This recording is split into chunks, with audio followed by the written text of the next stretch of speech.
তেলের তো অসুবিধা, গ্যাসও পাওয়া যাচ্ছে না, এত রোদ বুঝেছেন বন্ধুরা, ওইখানেই রান্না বান্না হয়ে যাবে। রোদের অবস্থা দেখুন,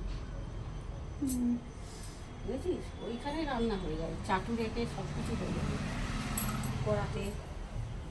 তো চলুন, এখন তো কেরোসিন তেলের স্টোভে বানিয়েছি, যেদিন কেরোসিন তেল থাকবে না সেদিনকে ওইখানেই রান্না করে বসিয়ে দেখি, হয়ে যাবে। যা তেতে আছে এখানে, ডিমের অমলেট, ভাত ফুটে যাবে মনে হয় হাঁড়িতে।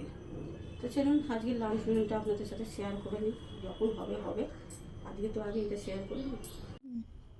প্রথমে এই যে গরম গরম ধোঁয়া ওটা প্লেন সাদা ভাত হাঁড়িতে, আর এদিকে আছে 2 পিস পাতিলেবু, আর এদিকে আছে জ্যান্ত মাছের ঝোল করেছি, বড়িগুলো সব নিচে চলে গেছে তরকারির।